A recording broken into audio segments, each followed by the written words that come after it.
All right. I'd like to welcome everyone for the 10th time to the special city council meeting, which I'll now call to order. Deputy Clerk, would you please call the roll? Through the chair, roll call has been taken. Thank you. Thank you, Chris. But you're sitting in the CAO seats. You threw me off. All right. So members of council, does anybody have a declaration of pecuniary interest they need to make regarding items that are on the special city council agenda for this evening? And please, just a forewarning too, for this purpose, or if you want to speak, you have to physically raise your hand because I'm not in the chair where I get lists. So I just have to go by sight. So seeing none, we'll now move into, we don't have any presentations or delegations for this evening. So we'll now move into committee reports. Councillor Martin, can you please move the Estimates Committee report and state your seconder? Thank you. I move, seconded by Councillor McCurry, that Estimates Committee report 2022-02-02 be adopted as follows. 4.1.1, approval of the Brantford Police Service and Brantford Fire Services 2022 operating budgets. Thank you very much, Councillor Martin. So is there any discussion? Seeing none? Sorry. Oh, Councillor Celeste. Go ahead. Thank you, Mr. Mayor. I'd just like confirmation. The approval of the firefighter budget this evening does not include the 8 firefighters that were requested under unmet need, but that could be amended once we approve the entire budget if there's a will to do that and a majority of council agreeing. Do I understand this correctly? Yeah, that's correct. This is base budget only. The unmet need for the additional firefighters will be dealt with at a subsequent Estimates Committee meeting. Okay. Thank you for that clarity. And then I guess just secondly, Mr. Mayor, I'm pleased to support the police budget. I'm certainly anticipating and hoping to see a marked improvement in the downtown core and the feeling of safety that folks visiting it will experience. So I'm pleased to support it, and I look forward to the outcome of supporting it in a positive way, enhancing the downtown and making it safer. So thank you, Mr. Mayor. Right. Thank you. Councillor McCurry, you're next. Mayor, thank you very much.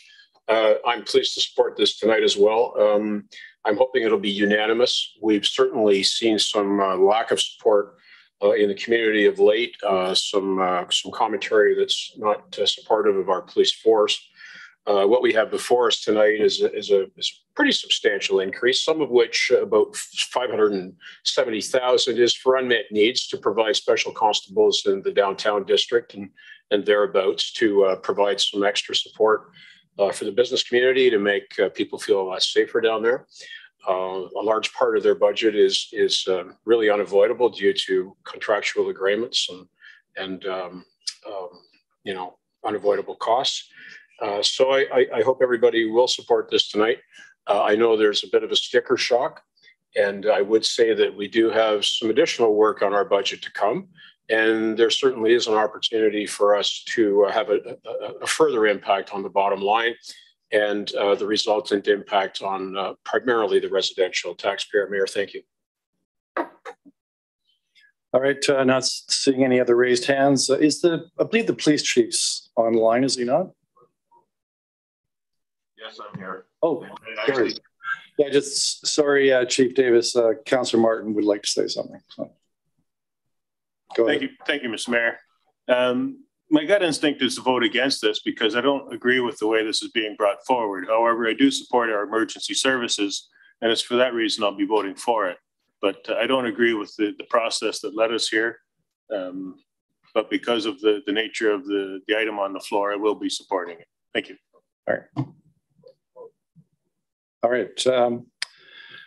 So Chief Davis, the unmet needs of 8 special constables for downtown beat patrol, that's part of your vision of stratified policing. Can you describe that for us again and how the other component parts of that, which would be Laurier security, bylaw enforcement, city private security, how that's all, your vision for all of that working together? Yeah, through the chair, Mr. Mayor. I talked about this last year at the budget meeting and talked about a need for a stratified approach. This was also mentioned by MetScan. The term they used was having the appropriate resource respond to the appropriate type of call. And so what we do is we begin that delineation of duties. What we do right now is we're forced to send a regular constable who is very well trained, very well paid, to deal with things that I really don't need to send a regular constable to. And so the special constables, we can give them the authorities that we need to give them to address the issues that we're seeing downtown.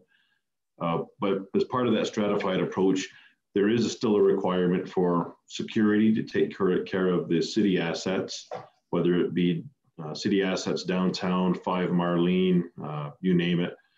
There's a role for bylaw that can fill that gap between security and the special constables. And then the special constables, they're that tier that would exist between bylaw and the regular constables. I can control their authorities. And just to refresh, the example I used last Monday was to use the comparison of a paralegal versus a lawyer. I can legislatively control the authorities the special constable has so they don't get sucked into the vortex like a normal constable. Much like in your profession, Mr. Mayor, as a lawyer, you know, the paralegal can represent to a certain point, but there is an end to that. And so that's where there is a cap, if you will, on what the specials can do. But there's absolutely still a need for private security for the city-owned assets, because without that, then the specials get sucked into that vortex where we're spending time at the parkade, we're spending time at 5 Marlene, we're spending time at other city assets. This core of special constables will be focused on that downtown entertainment education district. Right. Thank you very much, Chief. And certainly I congratulate Police Service Board for bringing this forward to meet the need that we've heard from many residents and businesses downtown. And also the fact that these are special constables, which we also know means that they're less likely to be reassigned and will be downtown taking care of the issues that are down here. So I as well am quite happy to support this. And yes, Councillor Carpenter. Thank you, Mr. Chief. How many will that mean will be in the downtown core on any particular shift? I can't commit to that right now. At minimum 2. So with the 8, we're looking at different shifting schedules. So would that mean that we wouldn't need all the security officers that we've hired for downtown to be there? You would still need security, because otherwise those, and I mean no disrespect to anyone when I say this, but those really low threshold calls that just need an attendance and observation, that's a great role for security. Those calls will still exist, and I'll use the parkade as an example. When you look at the number of calls that security's responded to in the parkade, if we took that on as well, we'll never be out on Market Street in Colborne and Dalhousie. We'll be stuck in the parkade. So there's definitely, in the stratified model, there's still a role for security for the city-owned assets. And then the special constables, we can focus more on the social disorder pieces where we can use provincial statutes and the lower threshold criminal code authorities to deal with. Thanks, Chief. And I'm glad to have this before us today. Thank you. Councillor Redley. Thank you, Mr. Mayor. I'm fully supportive of this increase for a very important unmet need in our downtown area. For many years, we have heard from citizens and businesses about the concerns for their safety, their business safety, their client safety, and this is, in my opinion, a very good step forward in providing another step, another phase to increasing our security for our downtown citizens and businesses. So that's all I need to say. I'm very happy, Chief. I hope you hire these people next Monday, if possible. So anyway, thank you for what you do.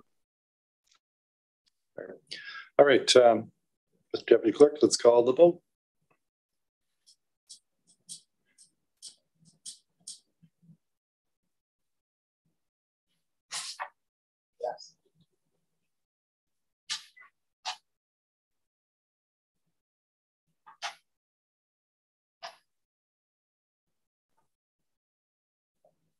My vote's in the affirmative. Deputy Clerk.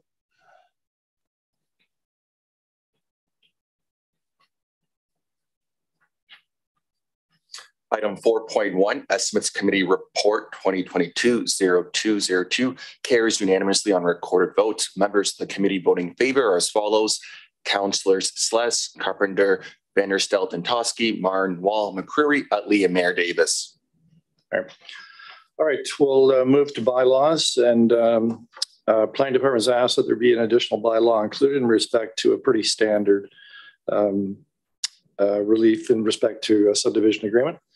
I believe there's a time requirement on this matter, so we'll move into bylaws. Councillor McCreary, I understand you have the motion for first and second reading of the delineated bylaws. Mayor, you understand correctly. Councillor Martin is my seconder. The lead be given to the mover and seconder and introduce the following bylaws for first and second reading.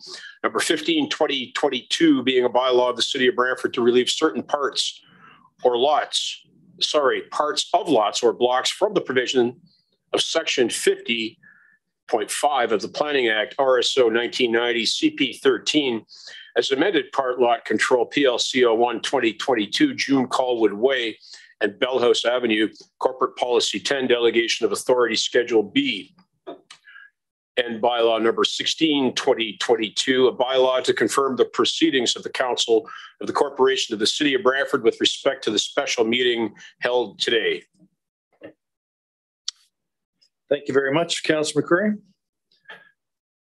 So, does anybody want those two bylaws separated for discussion purposes?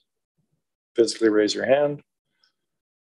Seeing no raised hands, Mr. Deputy Clerk, please take the vote on first and second reading.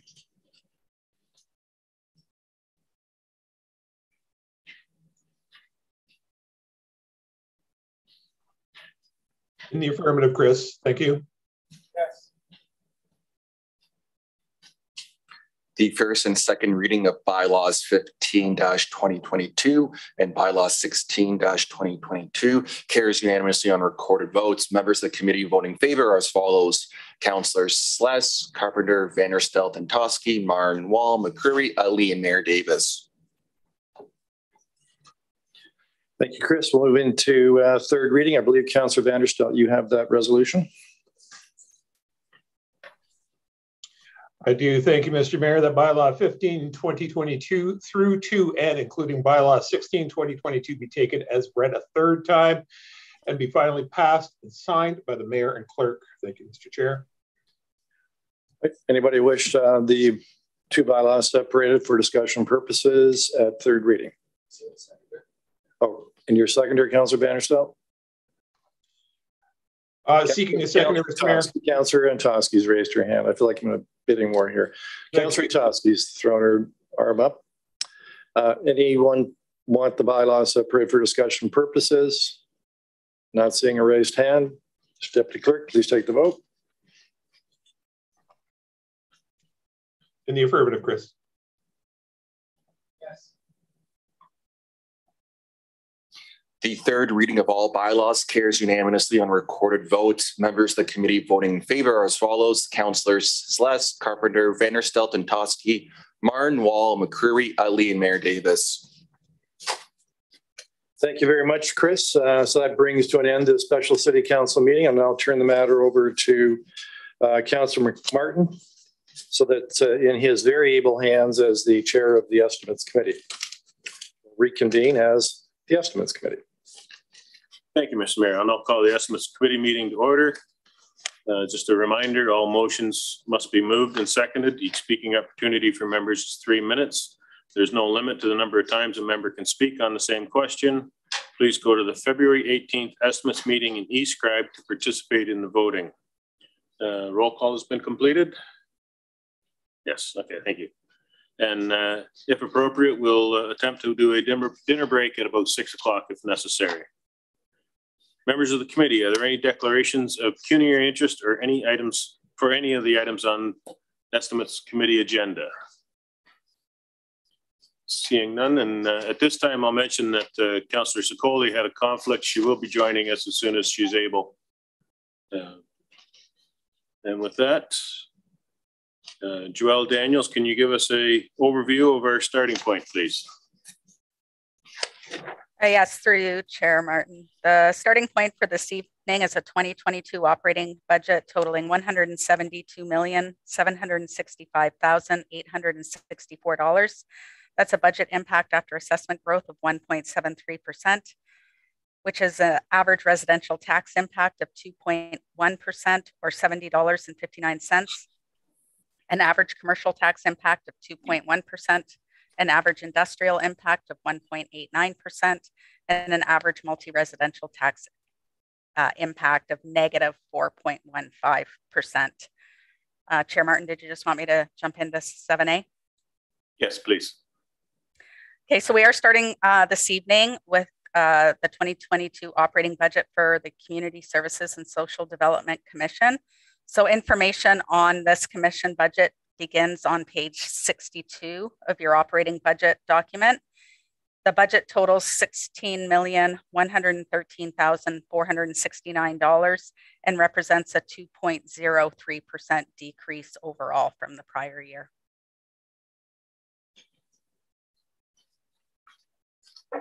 Okay, and with that, we'll ask Marlene Miranda, General Manager of Community Services and Social Development, to commence the presentation with respect to the 2022 budget.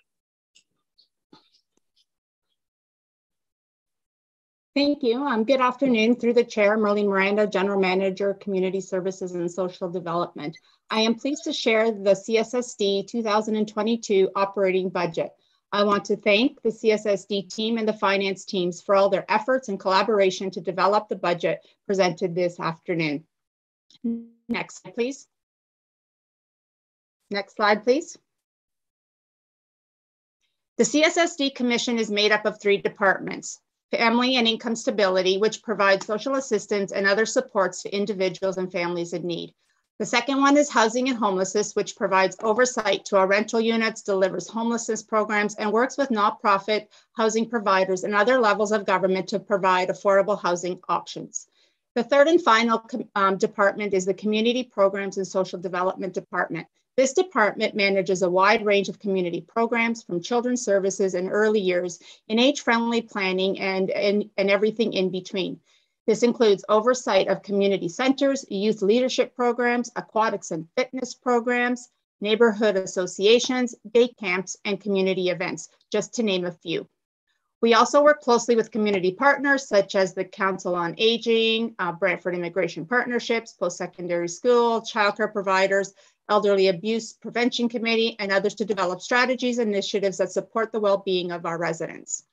CSSD is the People Commission. We work collaboratively across our departments, across the corporation, and across the community to support individuals and families at all stages of life in the city and county. We offer a wide range of services in improving safety and security, growth and development, health and well-being, economic independence, and employment opportunities for residents. The City of Brantford is the service manager for housing and homelessness, children's services, and Ontario Works. The province shares the administrative costs for these programs, and the cost sharing varies between 50 and 100%. These programs serve both the City of Brantford and the County of Brant. As such, the costs are shared with both the city and county per the cost sharing agreement. Next slide, please. CSSD continues to deliver on the vision, priorities, and plans of council to focus on children, youth, and seniors, and to continue to work and support the great work of the neighborhood associations, community partners, and service providers. CSSD has many initiatives, as you will have seen in the package, and this just highlights a few in each of the departments. Neighborhood programming, community events. In 2022, we are hopeful to return to our pre-COVID programming and service levels as provincial restrictions continue to be lifted and we can welcome our community back to the many excellent events and programs we offer. Youth, seniors, and children's service strategies. As council is aware, the department has recently brought forward a number of exciting strategies, including the Empowering Youth Strategy, the Healthy Aging Plan, and Building Our Community from the Kids Up. Our 10-year Children's Services Plan. These plans provide a vision for how we will continue to innovate and serve our residents over the coming years. Discretionary and Special Benefit Program Review. The FIS Department Service provides assistance with a variety of items to ensure health and well-being of families receiving social assistance. Examples include, but are not limited to, mobility aids, orthotics, and emergency dental care. The items covered in funding amounts have not been reviewed for several years. Due to the changes to assisted funeral charges, we now have the financial resources to update and refresh the discretionary benefits program. Electronic signature project. Digital and modernization of social assistance is ongoing. The program will allow people to sign required financial eligibility documents without physically attending at the office. On to housing and homelessness. We continue to support the work of the Mayor's Housing Partnership Task Force. In the first 2 years, we are well on the path with plans for 179 units, either complete or at various stages of the approval process, and continue to actively pursue community partnerships and funding of all levels of government to meet our goals. The Housing Stability System Consultant Review.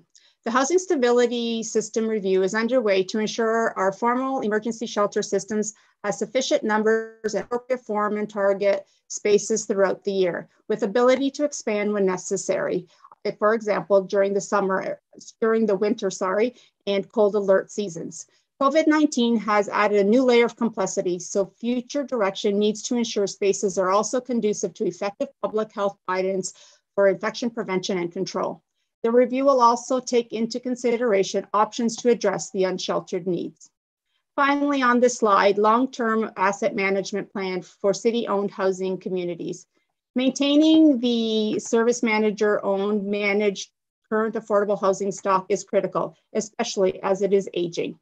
There's a need for a long-range asset management plan and resources to manage risks of housing conditions decline and provide direction for maintaining, redeveloping, intensifying, and/or divesting these properties. Next slide, please. Cssd 2022 budget represents 9.3% of the overall tax levy at $16,113,469, which represents a reduction of 2.3%.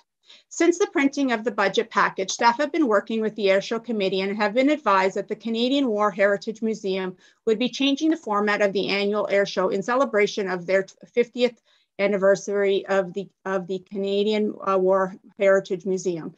Staff will be removing $21,500 from this year's budget for the Airshow for 2022. Next slide, please. The Commission receives operating revenues from a number of different sources, including the provincial and federal governments, both the city and the county, and a number of one-time and time-limited grants. This funding will come in as revenues and be spent to support the community.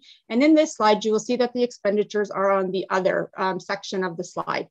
Staff have also worked hard to offset contractual and inflationary increases by finding staff and program efficiencies, all with a net result of a reduction from 2021 of $333,521, again, representing a reduction of 2.3 decrease. Next slide, please. Cssd has one unmet need as requested this evening. The City of Brant, which is the Red Cross Evacuation Center, which will be an agreement that we'd like to move forward with. The City of Brantford is legislated by the Emergency Management and Civil Protection Act as a municipality to develop and implement programs that includes an emergency response plan. As part of the plan, emergency evacuations of persons in the emergency must be included. Cssd is responsible for leading the planning and delivery of the social services plan to address the needs of those persons who are displaced. Historically, the city has relied on the Canadian Red Cross to support the disaster relief, and there has been no direct charge for the services.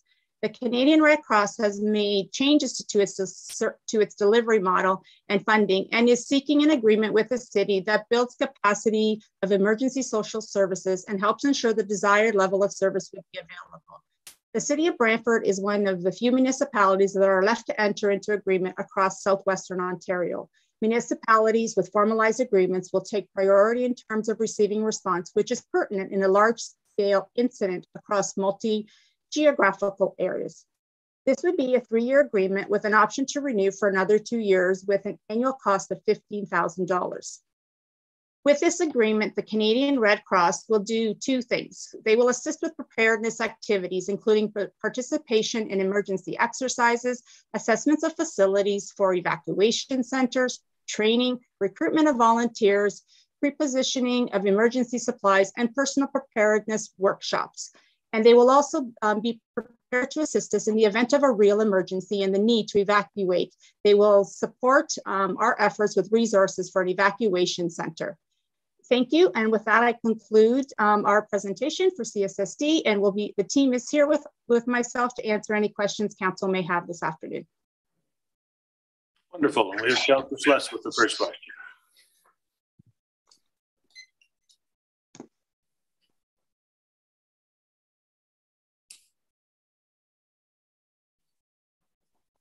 Councillor Sless seems to have trouble. Yeah, sorry. No, I hit a wrong button there. I had to get back to the screen I needed to be able to turn my mute off. Sorry, Mr. Chair. Just a couple of questions, if I could. You indicated 179 new affordable units being contemplated for 2022. Of that 179, are any of those rent geared to income units?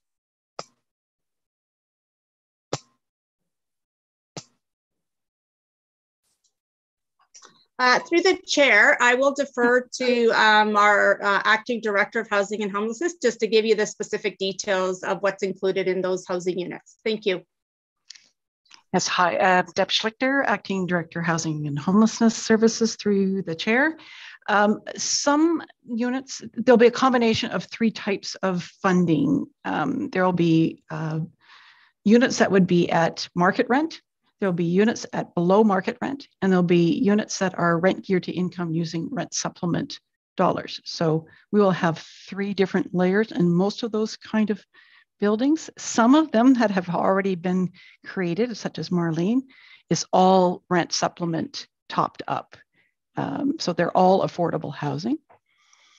Some of them, so each building will have a slightly different operating budget, and each of those operating budgets will come to council for approval. Okay. Thanks, Deb. I know we need affordable housing, but I think the acute shortage is in rent geared to income housing. And can you tell me of that 179, how many of those are rent geared to income units? The first 30 at Marlene Avenue are all rent geared to income because of the rent subsidy that's attached.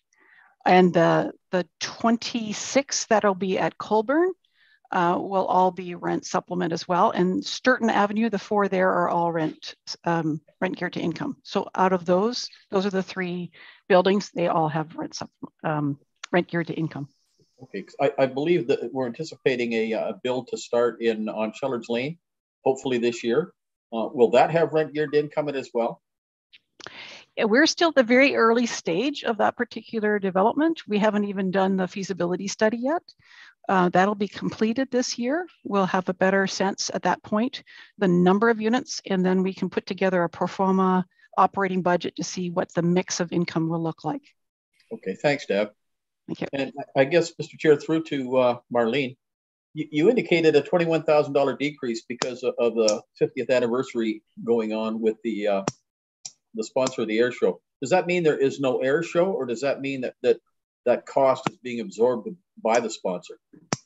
So through the chair, yes, there will still be an air show. It's just taking a different form due to the 50-year anniversary, and the cost will be incurred by those who are putting on the show.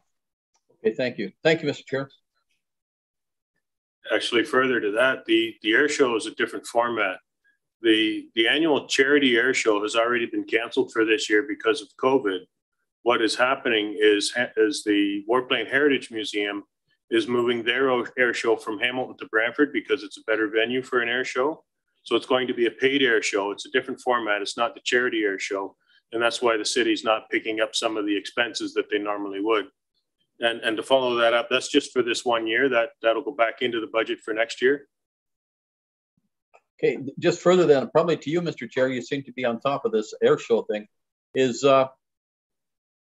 based on what they've done in the past in Hamilton, is this an affordable air show to the folks? Because in Brantford, they're used to getting that's a free show, and everybody can attend without restriction. If they're charging, that's going to take some of the clientele out. I just wonder how many it's taking out. Is it an expensive proposition to enter the air show under this format? Yeah, I don't know what the price is going to be, but it's going to be a 3-day air show.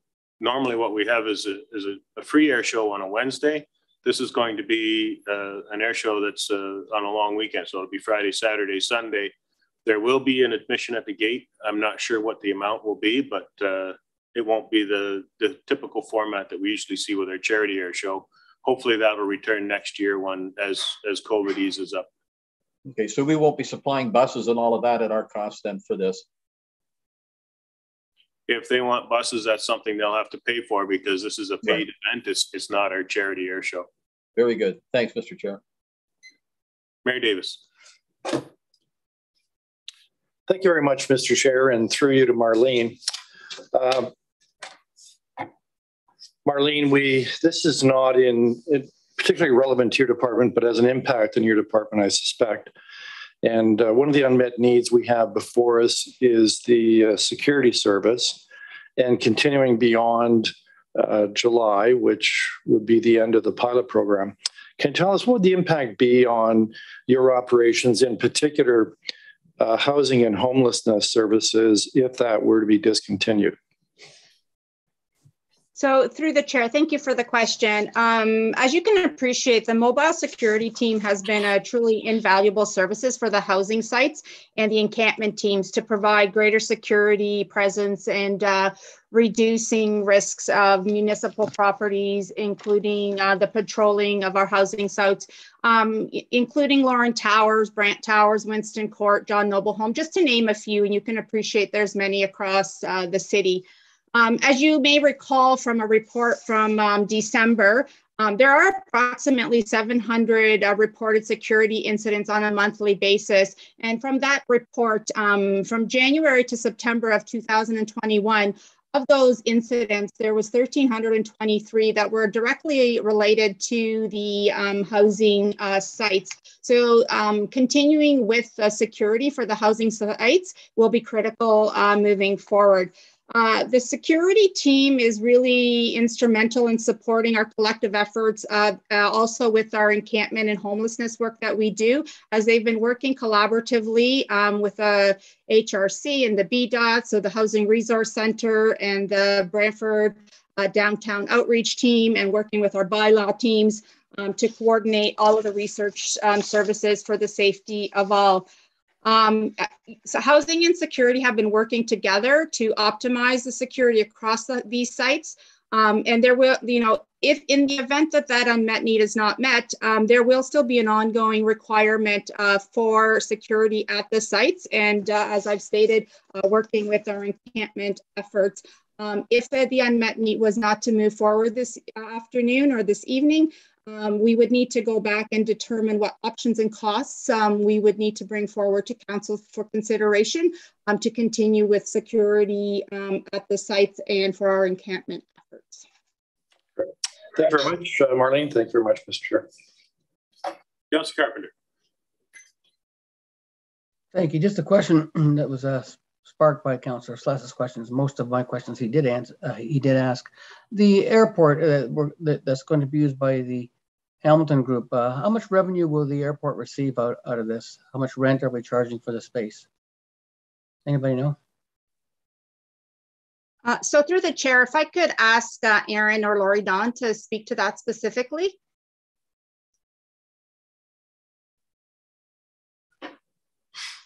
Hi, good evening. Through the chair, Lori Don Caven, Manager of Community Recreation and Events.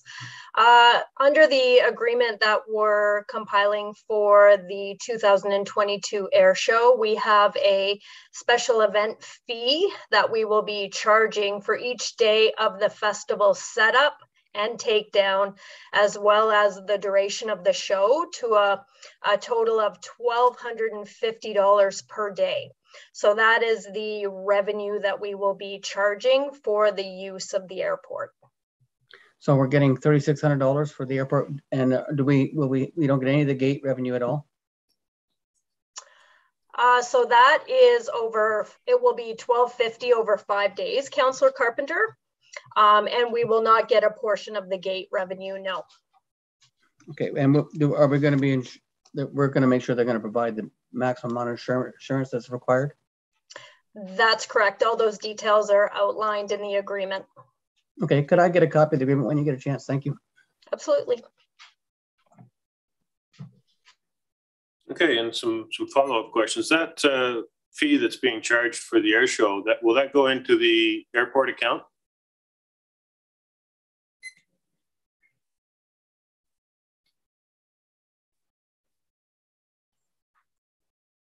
Through the chair, yes, that's my understanding.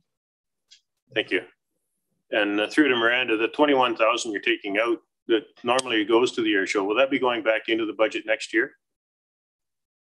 So through the chair, the 21,500 would remain in base for the 2023 event, we're understood that event will continue next year.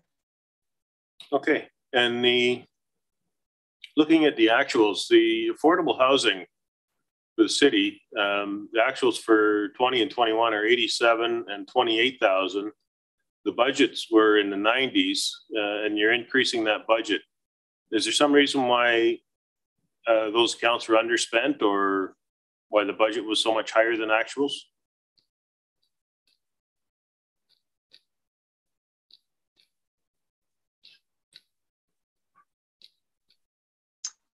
So through the chair, the actuals are a point in time, and I understand that there's a significant amount of inputting that is still being inputted into those. If I could ask my finance friends to speak to it, or Deb, that would be great.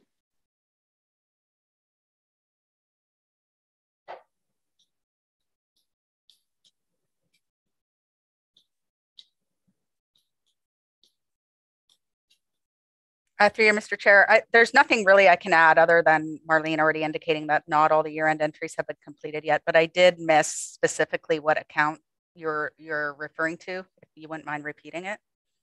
Yeah, it's 134270, Affordable Housing City. Yeah. Yeah, I would suspect there's still year-end entries, especially that need to happen between city county, that are going to impact a lot of these cost shared services. Okay, would that apply to the strong communities? 2 lines down on that. Yeah, I'm just speaking in generalities. I wouldn't be able to discuss specific business units with a great level of detail, but a lot of these units have all their expenses currently in them. And then there's going to be year-end recoveries from either the province or the county for a number of these items, yes. Okay.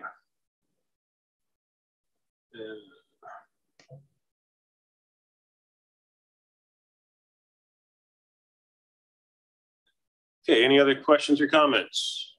Councillor McCurry. Sure, thank you. Through you to Ms. Daniels. Joelle, what was the cutoff date for municipal staff to submit their 2021 accounting?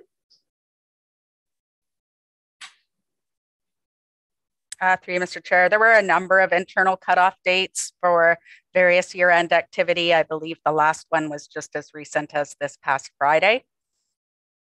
Okay, so the monies that we have to reconcile, provincial monies and county monies, what are the for monies received by the province? Obviously, if it wasn't received by year-end, it's not coming. Is that a fair assessment? Through Mr. Chair, no. The province year-end is a bit different than ours, so we just need to ensure that all the expenditures and other items are in those accounts prior to doing any of the cost share entries to accrue any grant revenue that would be coming from the province or any cost sharing revenues that would be due to us from the county. So their province's year-end is March 31st? Yes, that is correct. So is that so our reconciliation will come after that date for province monies, will it? With respect to our calendar year, we will do an accrual for county revenues that reflect our own, the share of expenditures on our programs to December 31st. Okay. And I did ask this question previously relating to another item, but could you state at what date and time the corporation of the city of Brantford will have a final accounting which is unaudited available to view? Yeah, through you, Mr. Chair. Staff is estimating that we're expected that we're going to be able to bring a preliminary year-end variance report to the Finance Committee at its March meeting. That would be first week in March? I believe it's the second week okay. of March. Thank you very much for that, Joelle. Okay, seeing nothing further. There is one unmet need for community services, social development. The committee may move a motion to refer the individual unmet need to step 10 of the budget worksheet where all referred unmet needs will be considered. Councillor Utley. Thank you, Mr. Chair. I'd like to move the unmet need of $15,000. Seeking a seconder. I see Councillor Carpenter is willing to second that. Any questions, comments on this item?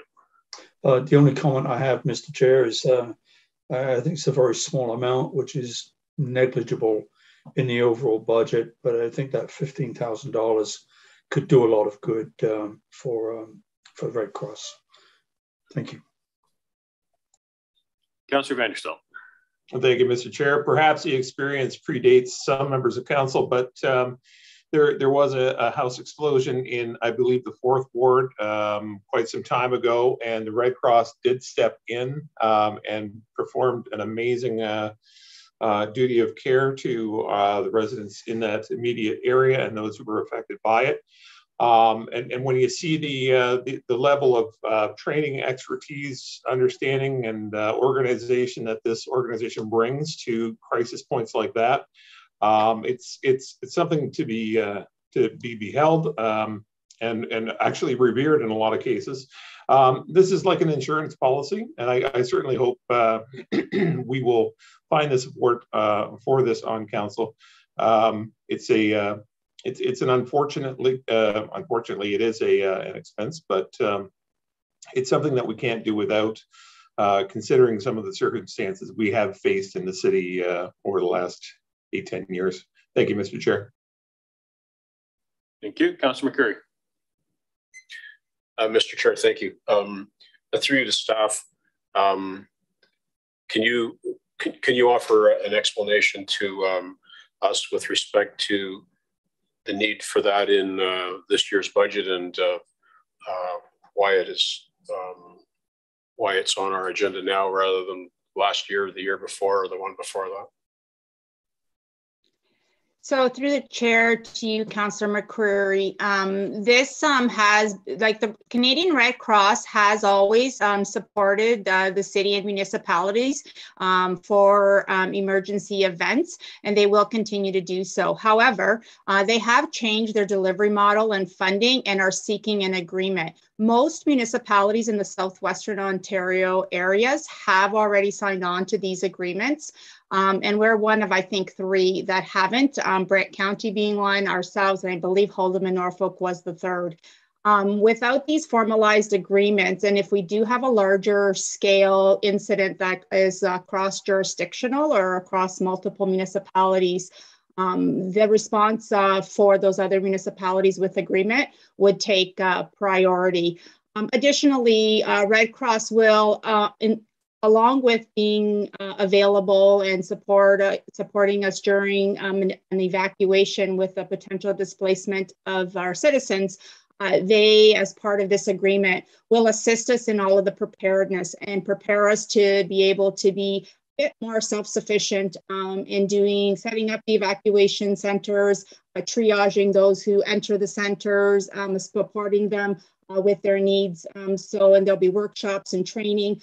So that is something that they've been there to provide us with, but haven't really been formalized. So this agreement will help with the formalizing of the preparedness activities and support us with having access to the Red Cross in alignment with all the other municipalities that have already signed on these formalized agreements. And that's why it's coming to you this year. It is a change that the Red Cross has implemented and is moving forward and seeking that agreement with us. So they concluded these agreements with all the other municipalities in the last few months? I'd say in the last year or so, Councillor McCreary. They're just getting to us now. We've known about it for a while in working with Chris Lutzy and the emergency response plan. And as we were reviewing ours, we reached out with the Red Cross, and we've been working with the county as well. It came to light. And so we are working through that and seeking approval this afternoon. So what's our, have we had any discussion with the county about this? Because clearly a disaster of some scale is not going to involve just us. So through the chair, a disaster or an emergency could impact the city specifically, or as you stated, could be also for the city and or the county, or a combination of both. As a service manager, we would be providing support to the county as well for the evacuation center. I do sit on their emergency control teams, and I have been working with them. So they too are looking at an agreement with the Canadian Red Cross to proceed forward as well. So we no longer share an emergency measures officer with county, is that correct? That is correct. Is this a coincidence that this is here this year and that we don't have that agreement with the county of Brandon anymore? It is, right? My apologies, Councillor McCreary, could you repeat your comment? You broke up a bit there. Well, you've answered my question that we no longer share an emergency management officer with the county of Brant. That's sufficient. Red Cross is funded by whom? The province, but the province. And has their funding been reduced? Through the chair, I'm not aware of any changes in their funding or how they're funded. That hasn't been part of the dialogue. They are seeking support and funding to provide the resources. I can definitely reach out to them and have those answers for you if as we move forward. No need for that. Thank you. Thank you, Marlene. Okay, Councillor Sless. Thank you, Mr. Chair. Marlene, it just appears to me, you keep saying they have different delivery model, but I think really what it is, they can't afford to give it to us free anymore. And they need help paying for the service that they provide to us. Is that fair to assume? Yeah, to a degree, I would agree with what you're saying. They are changing their delivery model in the sense that I think the preparedness activities will be more formalized, and they'll actually be working with us on that. In the event of an emergency, they would continue to provide the resources and support to the municipality. Thank you. Thanks, Mr. Chair. Councillor Carpenter. Hey, Mr. Chair, just a quick one. I was there for the explosion in Brentwood Park, but how does this work with the victim services? Because victim services was heavily involved in that as well as the Red Cross. So, Marlene, sitting on the committee, victim services, I would take it as part of that committee in that emergency management. So through the chair to Councillor Carpenter, yeah, victim services is one of our providers, and locally we work with many providers as we move forward in preparedness and actually responding to an emergency. So yes, victim services is an organization that we work with. And do you know how they're funded? Through the chair specifically, I'm not sure. I'm assuming it would be provincially, but again, with that, I can go back and confirm their funding as well. Thank you. Councillor McCreary. Mr. Chair, thank you. There are no small amounts in our budget because everything adds up. And I can see that there's a good case to be made for this, and I don't see any reason why this shouldn't go forward. But, you know, with every new item that we add into the work that we do, it creates more work for municipal staff. Marlene, is there more work on this item now for municipal staff, in as much as this seems to be perhaps more of an ongoing dialogue? So through the chair to you, Councillor, I would actually say it's enhancement in the work. Now, I wouldn't say more work. It'll support the work that we're already doing and we need to do. And their expertise in providing emergency response will actually assist us and help us gain efficiency so that as the time goes on, we'll be better prepared to actually provide the service in the event of an emergency. Okay. I guess it's, Mr. Chair, I guess it's kind of all about priorities. I wonder if staff could give consideration to something that we currently spend $15,000 on that perhaps we don't need to do anymore. And if you could think about that and maybe give us an answer back, you know, before we finish up this process, okay? Okay, seeing no further questions, we'll call the vote on the motion to refer the unmet need to step 10.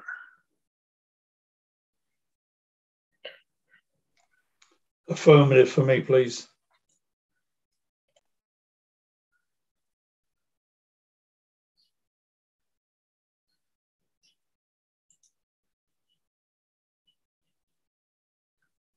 Councillor Carpenter? Yes. Thank you. The motion to refer carried unanimously on a recorded vote. Those in favor, Mayor Davis, Councillors Vanderstelt, Utley, Sless, McCreary, Martin, Carpenter, and Antosky. Okay, that brings us to budget adjustments. And because the reduction for the air show came in after the budget was presented, we need a motion to take that out. And I have a mover for that. Councillor Vanderstelt, seconded by Councillor Utley. Any questions or comments? Straightforward. Seeing none, we'll call the vote. Affirmative, please. The motion to remove the $21,500 for the Rotary Charity Air Show is approved unanimously on a recorded vote. Those in favor, Mayor Davis, Councillors Vanderstelt, Utley, Sless, McCreary, Martin, Carpenter, and Antosky. Do members wish to make any motions to any other operating budget increases or decreases? Seeing none, we'll move on to step 8A.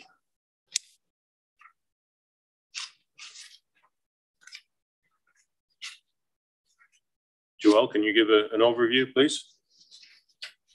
Yes, sorry, through you, Chair Martin. So the last step this evening is the 2022 operating budget for the People, Legislative Services and Planning Commission. So information on this commission budget begins on page 41 of your operating budget document. The budget for this commission is $11,709,481 and represents a 7.94% increase over the previous year. Okay, with that, we'll ask Heidi DeVries, General Manager of People, Legislative Services and Planning, to commence the presentation with respect to this year's budget. Thank you so much, Chair Martin and members of the committee.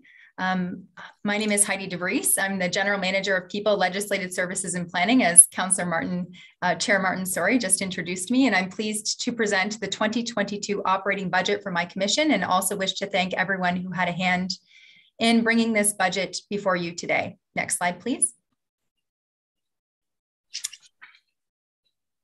So the People, Legislative Services and Planning Commission is comprised of 6 departments: Planning and Development Services, Building Services, Information Technology Services, Human Resources, Clerk Services, and Legal Services. We provide a combination of services to the development community and members of the public, as well as internal services as part of the former Corporate Services Commission. Our key services include planning and development applications and approval, building permits and inspections, bylaw enforcement and parking services, as well as recruitment, health and safety, labor relations and negotiations, business licensing, election services, council and committee operations, which is partly how we're meeting here today, records management and freedom of information. As well, we draft and negotiate agreements on behalf of the corporation, help with drafting bylaws, provide legal opinions, handle the city's litigation portfolio, provide insurance and risk management services, and conclude real estate transactions, including sale, purchase, lease, and license of property. We also maintain, develop, and secure the city's IT systems and programs. Next slide, please. The PLSP Commission has a number of key initiatives for 2022 that tie in with council priorities, as well as the priorities that you heard earlier from CAO Hutchings. Among these, chief is the development approvals process implementation. There will be a report before the Committee of the Whole, Planning and Administration tomorrow from the Building and Construction Review Task Force on this implementation plan, and that remains our Commission's #1 goal for 2022.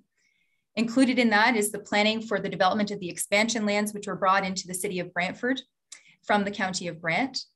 Zoning bylaw review and update, which is a key document that will complement the official plan work that was done by this council last year, concluded by this council last year, as well as to implement the development application portal to streamline our development approvals process and application process, improve after hours coordination of bylaw enforcement. And you heard a little bit about that tonight from our chief of police in terms of the stratification of the services the police provide.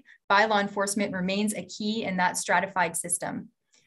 Creating a digital city by leveraging technologies remains a priority for our IT services department. We've seen some of that already with the development of the new city hall, and again, how we're meeting here today in a hybrid fashion.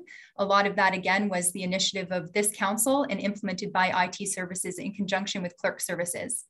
IT security and maintenance improvements continue to be a main priority of our IT services department.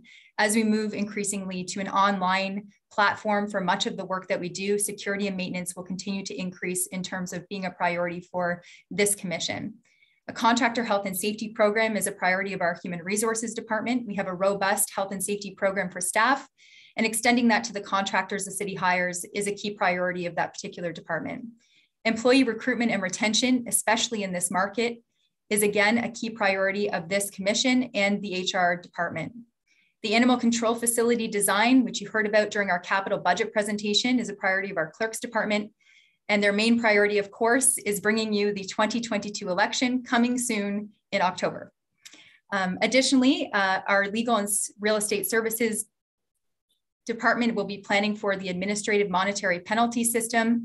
A report on that should be forthcoming in the second quarter. And this would be necessary if council is looking at implementing red light cameras or automated speed enforcement to divert those charges away from our already bulging provincial offenses court workload. A corporate risk management strategy remains a priority of our commission, as well as preparing for the potential download of the Part 3 Provincial Offences Act prosecutions from the province of Ontario.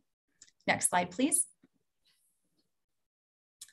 As you heard from Ms. Daniels, our operating budget overview demonstrates that PLSP comprises 6.9% of the overall share of the city's net budget.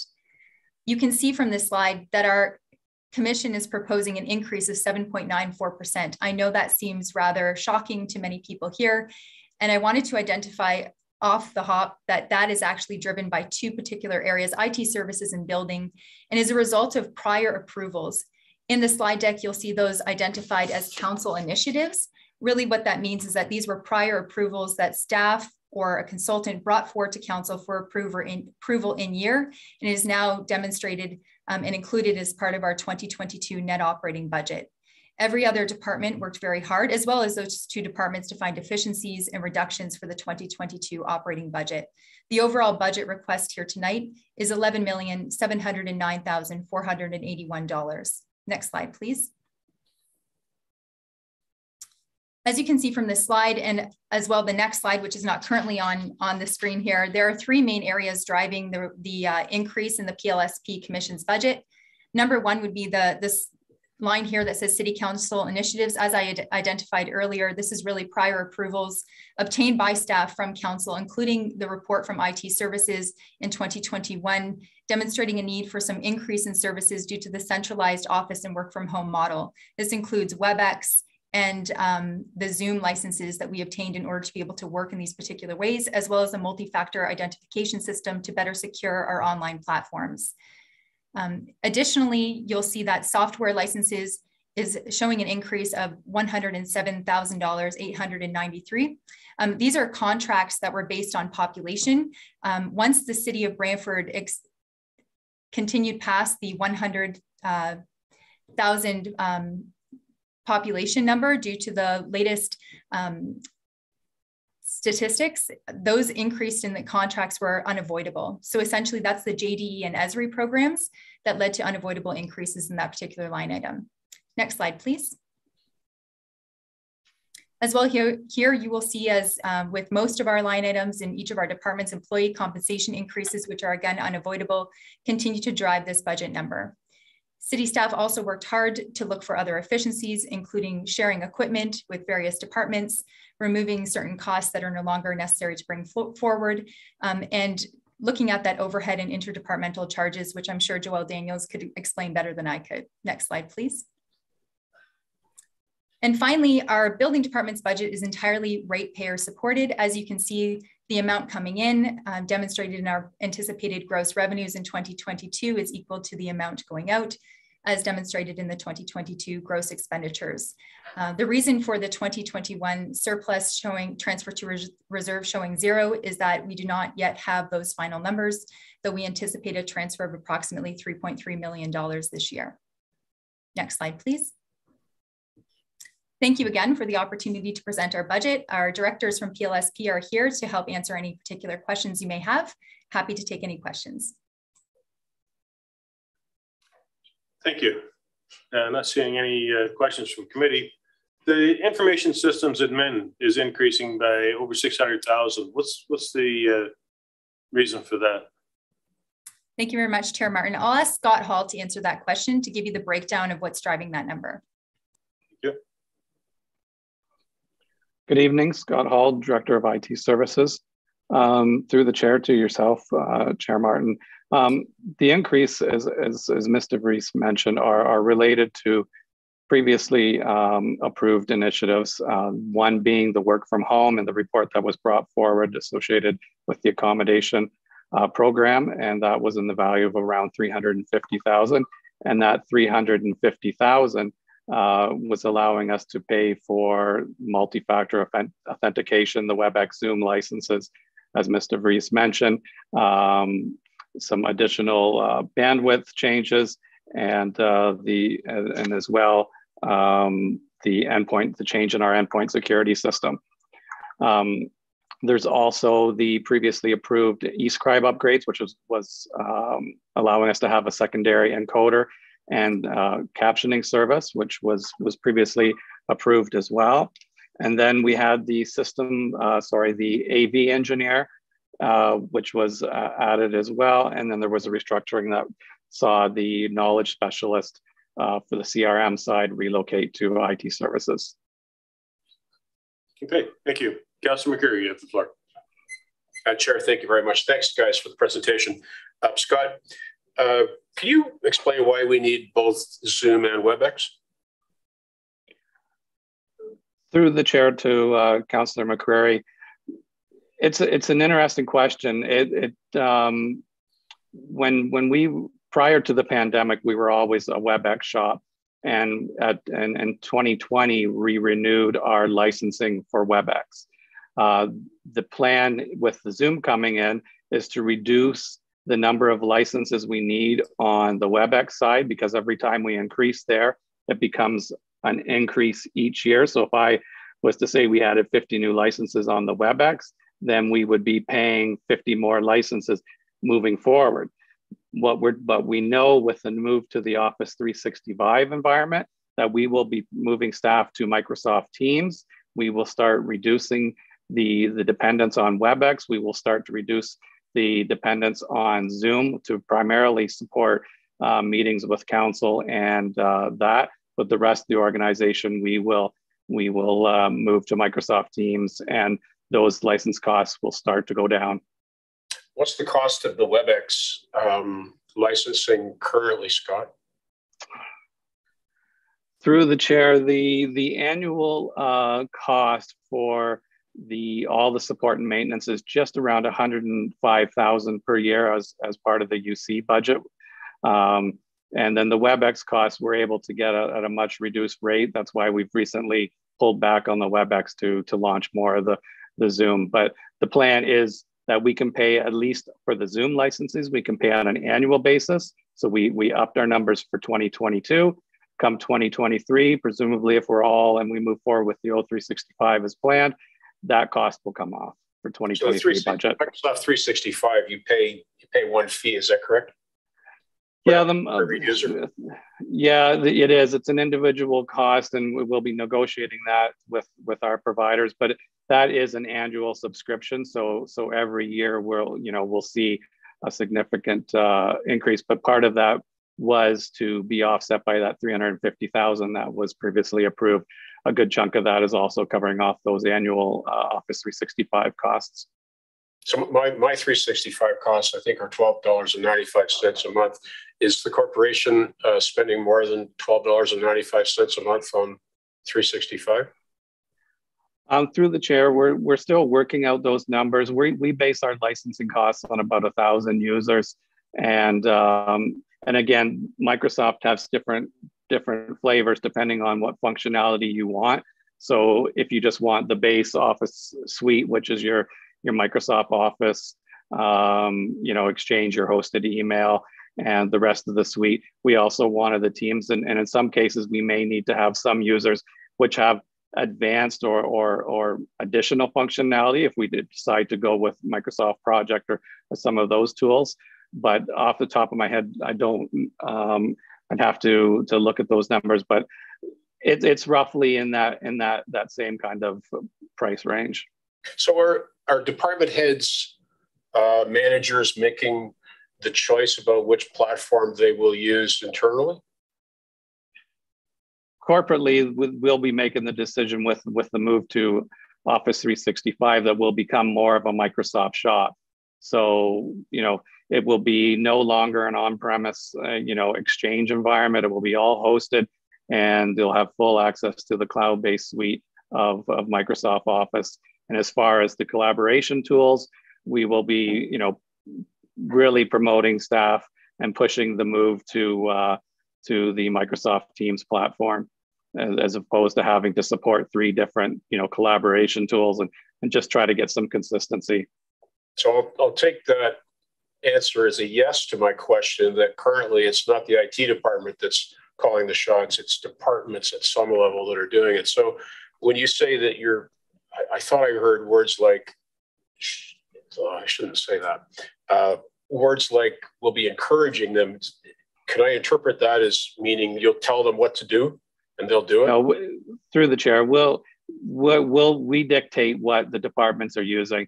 With the move to the Office 365, it will be, Teams. We are pulling back on the Webex and we're pulling back on the Zoom. That makes no sense for us as an organization to be using 3 different, programs. So I apologize if there was any confusion there, but we definitely will, IT taking the lead on the technology side, dictating what's being used. No confusion. I think we're in heated agreement. Thank you. Councillor Carpenter. Thank you, Mr. Chair. To the GM, the council initiative. So am I reading that the bylaw enforcement expansion that we did is $269,136? If I see that in the report? And I see it. And what is the contractual 3740 for bylaw enforcement contract? What's that for? Through Chair Martin. So first of all, that's correct. It's the bylaw expansion. So that's the build out of the bylaw division. And Andy McMahon, I'll call on Andy McMahon to answer your question with respect to contractual bylaw expenses. Thank you. Good evening, Andy McMahon, Chief Building Official, Director of Building Services. Through the chair, your question, Councillor Carpenter, the money for the contractual services, that would have been for the contracted COVID enforcement officers, is my understanding. The COVID enforcement officers weren't through the health unit. Then they were through us to enforce. Was it to enforce our COVID on our properties? Well, correct. Both of those offices were enforcing it, as well as other agencies. So the health unit, as well as our bylaw enforcement officers. And there's we reviewed the Building Act to make sure that we cannot transfer any of more of these expenses to the building department that's going to receive a $3.3 million influx for this year. Correct. Those fees are reserved for enforcement of the building code. Okay, so and we'll be hiring quite a bit when we get the boom going in the north of power line, I take it. I would anticipate at some point in time we will have to. Have you already started looking at the recruitment process to make sure that we're able to support that? As you recall, last year council did approve reorganization of the building department through an HR committee report, and through that we gained 4 new positions in the department, which assisted us with getting through last year. You know, and moving forward, we feel under the current structure of the building department, we're well suited for this year. Okay, thank you. Thank you very much. Seeing no further questions, do members wish to make any motions to any other operating budget increases or decreases? Seeing none, Joelle, can you provide an overview of step 8D? Yes, through you, Chair Martin. So for step 8D, we started the night with a budget of $172,765,864. There were approved reductions tonight totaling $21,500 for an updated 2022 operating budget of $172,744,364, which is a budget impact after assessment growth of 1.72%, an average residential tax impact of 2.8% or $70.17, an average commercial tax impact of 2.08%, an average industrial tax impact of 1.88%, and an average multi-residential tax impact of negative 4.16%. Thank you. With that, that brings us to the end of tonight's agenda. We've been going through these fairly quickly, thanks to the excellent work of our staff bringing in a budget that started below 2%. Because of that, these meetings have been going fairly quickly. The hope is that on Wednesday, we'll be able to do that night's agenda as well as step 10 and deal with the unmet needs, which will finish things off so that we won't have to meet on the 14th. So with that, we are recessed until February 9th at 4:30. Mayor Davis. Yes, Mr. Chair, there have been a couple of members that asked if we do extend into next week, if we consider postponing estimates Monday and doing it on Wednesday. So as chair, what are you ruling if we have to go into next week? Well, I'm hoping we won't go into next week, but if we do, the Wednesday would be the preferable date. Is that, I see staff nodding their head, that's doable. So okay, great. If we do go into next week, it'll be on the Wednesday. All right. Councillor Vanderstelt. That being said, thank you, Mr. Chair. If it is next Wednesday, I would likely have to remove myself by 6:00 p.m. It's a regular occurrence, sorry. We'll likely be done long before that because all we'll have left at that point, hopefully, is the unmet needs. So with that, we are recessed. Thank you.